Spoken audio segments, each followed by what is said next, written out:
Idealism in education. First of all, idealism is a philosophical doctrine which holds the view that ideas are the only reality. Hence, for the idealists, there is no external reality and that the world consists of ideas. For this reason, the idealists argue that material things do not really exist. In fact, for the idealists, material things are not real because they are mutable and destructible. This is because whatever that is mutable and destructible keeps on changing, and whatever that keeps on changing cannot be considered real. Only ideas, therefore, are real for the idealists because ideas do not change, they are immutable and indestructible. Idealism is normally contrasted with realism, a philosophical doctrine which holds the view that material objects are independent of the human mind. Thus, they exist on their own. For the realists, therefore, material objects are real.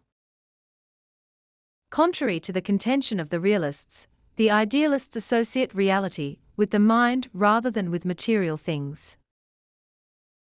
Hence, the mind for the idealists is the essence of reality, and that ideas are the only permanent reality. The ancient Greek philosopher, Plato, was the well-known figure in idealism.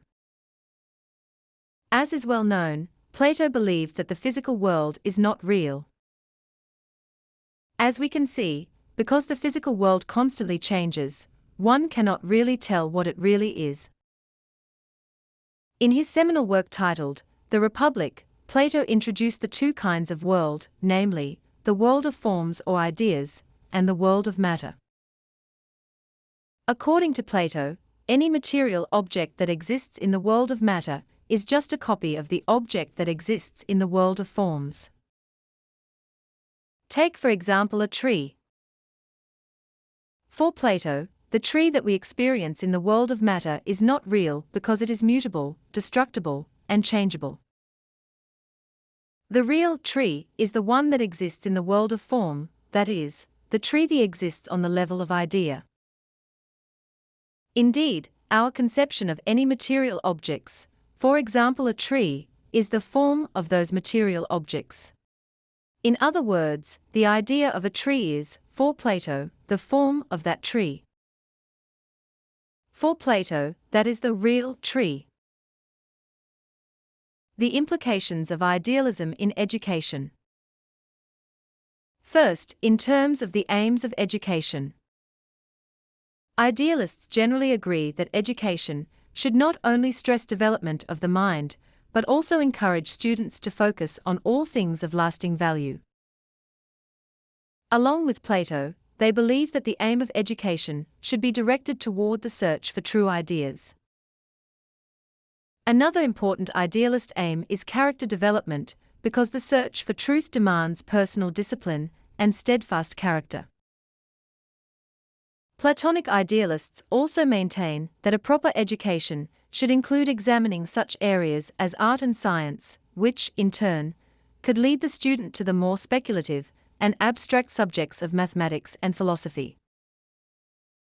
In any event, idealists place less stress on physical and material studies than they do on studies that are non-physical, abstract, and universal. Also, the idealist emphasis on ideas and the mental and spiritual qualities of human beings has led many idealist philosophers to put great emphasis on individuals in terms of their intellectual development in various educational settings. Their subjectivist orientation to learning, as opposed to a more objective one, is held by many to be one of idealism's most important contributions to education. Second is in terms of methods and curriculum. Plato believed that the best method of learning was the dialectic. Through this critical method of thinking, he believed, the individual could see things en toto. In fact, in the Republic, which is essentially the fruit of dialectical thinking, he attempted to do this and to integrate a wide range of learning into a meaningful whole, which would achieve synthesis and provide us with universal concepts. This method of the dialectic can be learned, but it requires a critical attitude, a background in mathematics, and extended study. The dialectic is a winnowing out process in which ideas are put into battle against each other, with the more substantive ideas enduring the fray. Although one might easily see how this idealist approach can be applied to college-level education, it might not be so apparent how it could be used in elementary and secondary schools.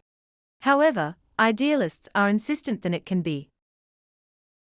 To begin with, one must be clear on the purpose of learning. The idealist is not concerned primarily with turning out students with specific technical or occupational skills, but with giving them a wider understanding of the world in which they live. The curriculum, therefore, should revolve around broad concepts rather than specific skills, and in elementary and preschool education students are encouraged to develop habits of understanding, patience, tolerance, and hard work that will assist them later when they undertake more substantial studies. This is not to say that students cannot learn some important ideas at any age, but, in general, the early years of education prepare the student by developing the ability to undertake more in-depth work at a later point. Third and last is the role of the teacher. The idealist emphasizes the importance of the teacher. The teacher should not only understand the various stages of learning, but also maintain constant concern about the ultimate purposes of learning. Some idealists stress the importance of emulation in learning because they believe that the teacher should be the kind of person we want our children to become, and idealists have often used Socrates as a prototype of learning and as a model for emulation. The idealists also prefer alternative ways of approaching learning, but they still like to see at least an informal dialectic in operation. In questioning and discussion sessions, during which the dialectic operates, the teacher can help students see alternatives they might otherwise have missed. Although the dialectical process can be informal, it should not become a mere pooling of the ignorance of immature students. The teacher should participate fully to maintain the integrity of the process. Idealists have given considerable attention not only to the search for truth, but also to the persons involved in it. Hence, the idealists favor the teacher who is philosophically oriented, one who can assist students in choosing important material and infuse them with a desire to improve their thinking in the deepest possible way. Perhaps the best way to understand this is by looking at Socrates as a prototype of the teacher the idealists would prefer. Socrates spent much time analyzing and discussing ideas with others, and he was deeply committed to action based on reflection. The idealist-oriented teacher would seek to have these Socratic characteristics, and would encourage students to better their thinking and their lives on the basis of such thinking.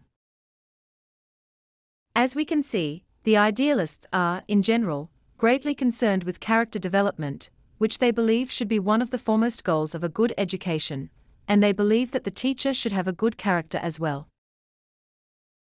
Idealist philosophy is also concerned with the student as one who has enormous potential for moral and cognitive growth, and the idealist tends to see the individual as a person whose moral values need to be considered and developed by school activities.